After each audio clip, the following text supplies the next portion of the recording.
Take, say, Italy today or Germany today. I mean, the differences among the things that we call German are enormous, so enormous as to lead to non-mutual intelligibility. You have to learn the national language when you go to school. It's a different language than the one you spoke at home. What happens is that between generations, there are usually small changes having to do with other influences from the outside and so on. And these things are cumulative. Sometimes they lead to pretty dramatic changes. It's like, it's like predicting the weather. There's just too many things going on. Human life is a pretty complicated affair. The closer I get to the border between France and Germany, the closer the languages become. Yeah, well, in particular, if you go from, say, Paris to Rome, as you go toward the Italian border, it starts to sound more like Italian, and at some point it becomes Italian. By now, there's enough national unity and so on, so you can really find a border. But if you go back a little ways, there was no border. There was just I wouldn't say a continuum, there's just constant changes and fluctuations and variations, and you started speaking one thing in one place and another thing in another place, and they're not mutually intelligible often, but along the way there are just all sorts of changes. In France, this position is kind of extreme. In fact, if you go back to its origins, it's even a little bit comical. I don't know if anybody's actually studied it, but if you go back to, say, the 18th century and you read, say, Diderot, he explains very seriously that here's a prediction for you. He says, France is going to be the language of science, and German and English will be the languages of literature.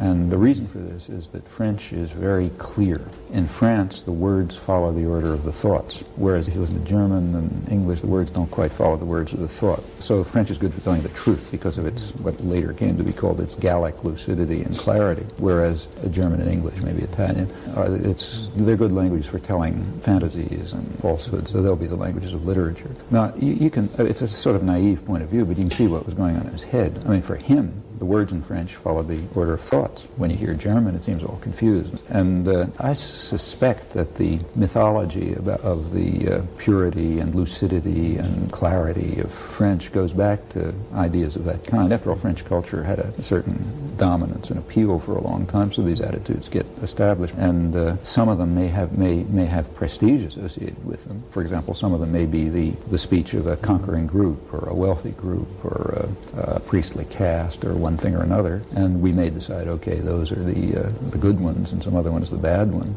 But if social and political relations reversed, we'd make the opposite conclusions. But that raises an interesting question. Why does language have rules? Why were we taught these rules in grade school? Why is bad grammar bad grammar?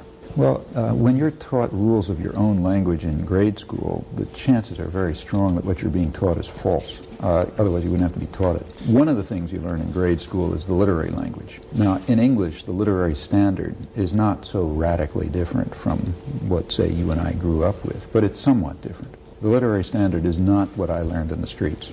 It's not very different, but it's a little different. And when I went to school, I was taught the literary standard. Now, the literary standard has some principles associated with it, some of which are those of a real language, some of which are completely artificial. They were made up by people who had crazy ideas about language. The reason you have to teach them is because they are not the person's language. Your actual language, nobody teaches you. You don't learn it any more than you learn to see. Now, the fact is that the system that grows in the brain is sometimes different from a system which is regarded, for whatever reason, as necessary or appropriate or approved or something, some prestige dialect. And it may be different from what grew in your brain. It typically is. So what we call good English is a system which is partly artificial, I should say, which is taught to people because it was legislated to be good English. And you ask the question, why do you have to teach people? Well, you have to teach them because it's artificial. It's not their language.